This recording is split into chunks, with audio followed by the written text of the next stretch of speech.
Hey everybody, it's Ryan Metzler here again, and if you're watching this video before my other one this week, welcome. I'm back. I am kind of been gone. I've been gone for a while, but hopefully I'm back and I'll be doing some reviews here in the near future.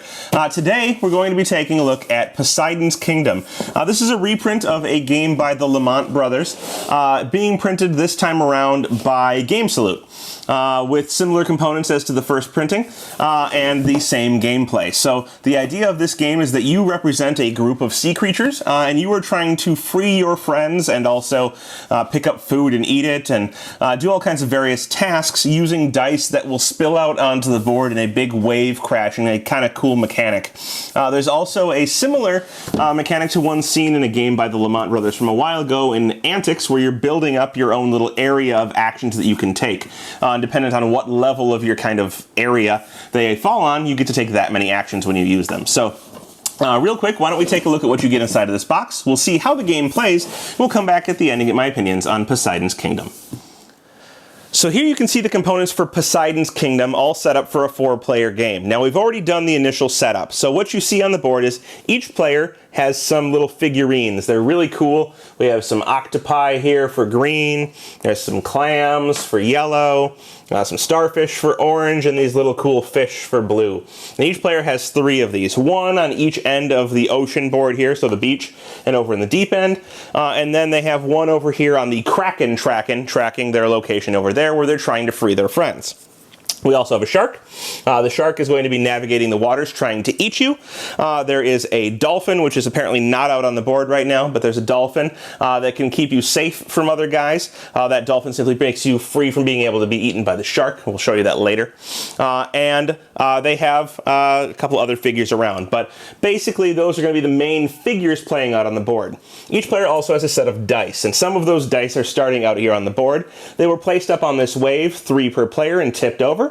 They rolled out onto this board. So this thing tips over and dice will spill out onto the board as it does so, rolling them. If anything rolls off the board, it gets placed back onto the wave and will go during the next crash. So orange is 1 die short compared to everybody else out here. We then totaled the numbers out here, and whoever had the highest number will go first, and that happened to be it was actually our yellow player, so we're backwards here. Yellow had the highest die total, not orange. So yellow will be going first and orange will be going last appropriately. Once we've done that, essentially the board is set up. And the way you're going to play the game is each player on their turn is going to have choices of what to do. The first choice they have is whether they want to build up their coral reef. They've built one at the start with 3 blank tiles and 1 tile with a little dye storage spot on it. But they can build more tiles onto this reef if they would like, or they can go ahead and load dice onto the wave. And this wave is kind of a timer for how more dice will come out. And there's also various other things that happen when that happens. But the major thing you're going to be doing at the start, at least, is probably building up your wave, or your coral reef. And when you do so, you'll grab one of these little tiles, and you'll add it to your reef. You can add it either to your base level, or you can add it by building up levels. In order to build up a level, you must place on top of 2 different tiles, so you'll see I'm crossing these 2 tiles here. And you cannot have any overhangs, so that's not allowed. So you must continue to build up and over other tiles. In doing this, you'll note that you add some new symbols to your board. So you could add an arrow, which will increase your movement. Or you could add a wave, which will increase how many dice you can add to this if you decide to add dice. Or you could add this little chomped on die, and that chomped on die is going to determine how many dice you can eat after you move. Or you can add more storage spaces for dice. But whatever you do, you're going to be changing your abilities. So let's say that I decided to place this out here, and I increase my movement and my wave. Now, how do they increase? Well, depending on what level this tile is on, you'll see it's currently on level 2 of my reef. That is how good my action is. For example, if I were to move, I can move up to 2 spaces. Or if I were to place dice onto the wave, I can place 2 dice. If I had that on level 3, say in a future round I'd built up something like this, now I can place 3 dice on the wave, and I can eat 3 dice after I move. So the higher you're able to build something, the better it is, but if you cover it up, it's gone. In a future turn, this means that I could, of course, now, instead of building up my coral reef, place 2 dice from my supply out onto the wave. And when that wave is full at the end of a round, it will crash, and the dice will spill out onto the board. After you've done either your building of your reef or your placing of your dice, you will move on to the next stage, which is you must move one of your creatures out on the board. So we'll just say, in this case, yellow should be going first, but we'll move yellow just to show you. So yellow has the option of moving. We'll say that this is yellow's area over here. And yellow has a movement of up to 2 because the arrow's on the second level. And it can move in either direction. So yellow could choose to move 2 this way, or it could choose to move 2 this way. They would all be starting here in this center spot. So it can move 2 this way, or they could choose to move only 1 if they wanted to. In this case, they would move 2, but they could have moved their other creature if they wanted to, perhaps to here. They're going to be paying attention to where the shark is because the shark will be moving later. Once you've done your moving, you're going to be able to eat. And you're going to eat the dice that are in the row that you're in. So you'll see that I happen to be in this row right here.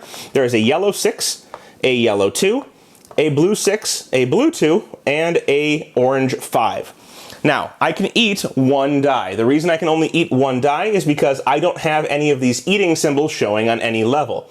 Your base ability is always 1, so if I were to get one of these on the second level, I would have an ability of 2 and I could eat 2 dice, or if I were on level 3, I could eat 3 dice.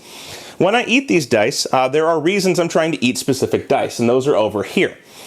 Typically speaking, it's going to be better to eat your own dice than it is to eat your opponent's because they will get a benefit if you eat their dice. So picking up your own dice is always a good idea if you can, but you need specific numbers. Over here, you're trying to collect sets of dice in order to free your friends from the Kraken, who's over here. And you'll see that there are different combinations. So for example, 7 in total. I just need dice that add up to 7. Or a low double, a pair of 3 or lower. A high double, a pair of 4 or higher, any 3 in a row, so a short straight, any 3 of a kind, or any 4 different dice. However, you must turn all of these in at one point. So given that I can only eat 1 die, I can't finish any of them. But perhaps I decide to eat this 6, and I can store that on any of these spaces that I have on my coral reef in order to be used later to free one of my friends. So later I might be able to pick up more on my next turn. Perhaps I pick up another 6 somehow, and I could use those 2 6s to free my friend after I've done so in order to go ahead and get 4 points for the end of the game. And you'll see that these tiles go down as you take them, so the later you accomplish something, the less you'll do. You will also take your friend off of here when you free them to show that you freed that friend because this is a timer for the end of the game. Now, after I've eaten, I do, as I said, have the option to free 1 person from this track if I can using the dice that I have, either ones that I ate that turn or ones from my coral reef. And then we're going to move the shark. The shark is going to move a number of spaces equal to the icon next to where it's starting. So it's going to move 1 space in the direction that it's facing. When the shark reaches these crossovers, it is always going to move in a figure 8. So you'll see that it will move like this as the game goes on. And if it encounters anybody, it will eat them and they will die. Anytime you are eaten by the shark, you will get one of these little skeleton tokens. Your creature will die and be removed and later added back on. But these skeleton tokens must go on your coral reef. They cannot be built on, and any icons that they cover up are no longer usable in the game, but never fear, there is a way to clear them out later. After that, basically the turn is over, and so you're going to pass the turn to the next player, and they're going to take their turn by either building their reef or adding out dice up here. This will change if this is ever full by the end of the turn, and this can fill up either by players adding their dice, or when the shark moves over one of these little dice out here, a neutral die is added to the board. So there's a set of neutral dice that you can eat that don't help anyone. And that's another thing we didn't cover. If you eat somebody else's die, they get to move their little figure around this track. So let's say I ate one of Green's dice. He would move around this track. And if he gets to the head of the Kraken, he gets to free his lowest value friend for free. And also look at one of these little tokens out here. Knowing what these tokens are at the end of the game will be beneficial. More on that in just a moment. Also on this track, if you're ever supposed to land where somebody else is, you pass by them. So you don't want people to move multiple steps in one movement. If you can avoid it, you have to be very careful to see which dice are safe to eat and which aren't. So, as I said, this will change if this is ever full at the end of a turn. If it's full at the end of a turn, this is going to crash, and you'll tip this over, and the dice that are on there will roll out. Anything that falls off of the board will get placed back on here, and anything that's on a line will go down to the lower value. After you've done this, you're going to go ahead and turn the shark around the other way, so he flips his direction and will start moving the other direction. And you're going to starting with the active player, total up your dice on the board, the value of all of them, and get a bonus based on what that total is. So you can look at the little board here. It's a little hard to see, but of a value of 3+ total on your board, you get to add a die to the wave. At 7+, you get to add 2 dice. At 12+, you get to move either one of your guys 2 spaces forward and maybe free a friend on that board, or peek at one of the end game possible conditions. At 16+, you can get rid of all of your skeletons and look at one of those conditions. At 19+, you can free one of your friends from the board. And at 23+, you can get the dolphin that I talked about earlier. That dolphin is just a little figurine that protects you from the shark. So if the shark is to eat you at any point, he does not, and you get the dolphin, but you lose it the next time the wave crashes. After you're done with that, play is going to continue on. And basically, that's the majority of the game. So you're going to be moving around, trying to learn what these are, trying to free your friends, trying to pick up these tokens to get points, and trying to get a lot of dice on the board in order to get those bonuses throughout the game. The game will end when somebody frees all of their friends, and then there's one more round of play. In that last round, any dice you eat can contribute to being able to pick up these tiles. And you'll see they have numbers on them, 3, 4, 5, 6, 7, 8, 9, 10. On your turn, instead of using your dice to free your friends because they're gone at this point, you can use them to pick these up. And you can pick up tiles. Let's say you had a 3 and a 4 and a 6. So I could use my 6 and my 4 to pick up this 10, and I could use my 3 to pick up this one here. In doing so, I've spent all of my dice, and so you have to add them up in order to buy 1 black and 1 white, or just not buy them, but you cannot buy more than 2 tiles. These tiles at the end of the game will give you points based on some type of statistic. So Big Mouth, 1 point per food visible on your reef, food eating thing visible on your reef. Or Speedy Fins, 1 point per move visible on your reef. Some of them will be other things, so 1 point per wave visible on your reef. We have one here that is Poseidon's Trident, which is any other goal and also the tiebreaker for winning. And then 3 points if you have no skeletons, or -1 point per skeleton you have. So you're going to try and pick these up by the end of the game, and your points will be the values on these tiles that you were able to get, as well as any of the endgame points, and whoever has the most points will be the winner. Well, there you have it. That is Poseidon's Kingdom from Game Salute and the Lamont brothers. Now, this game is another one that looks beautiful on the table, as with all of their games. Some of the earlier ones, not quite as much, but as they go along more and more, their games are really kind of centerpieces on a table when you're playing them. They draw a lot of eyes. This game is easy to learn, has some very interesting and kind of thematic elements. The wave crashing thing with the dice is really cool. And I love how that integrates into the whole wave crashing water theme. The shark moving around the board and being able to reverse its position and move it in certain directions is a very interesting take-that mechanism in the game.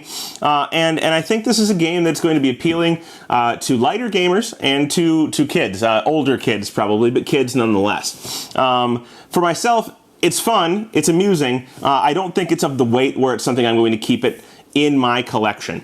I do like the reuse of the tiles that you can get and add to your area, and then build up your I would call it an anthill in Antics, but whatever they call it in this game, coral reef. You build that up and you can take different actions based on how high the different action is on your thing, and that's interesting to me. But I kind of find the end game scoring a little bit anticlimactic. The end game is fun, but the end game, meh. So overall, I think a fun one, a very cool one to look at, a very nice piece, but not one that I think will last long in my collection. You may feel differently, and if you do, definitely check it out. That's Poseidon's Kingdom from Game Salute. Thanks so much for watching the Dice Tower videos. Find more great videos and reviews, as well as our top-rated audio podcast at Dicetower.com. You can also find other great shows at Dicetowernetwork.com. I'm Eric Summerer, and you've been watching The Dice Tower. The Dice Tower is sponsored by Cool Stuff Inc., where you can find great games for great prices. Cool stuff in stock. Check them out at CoolStuffInc.com.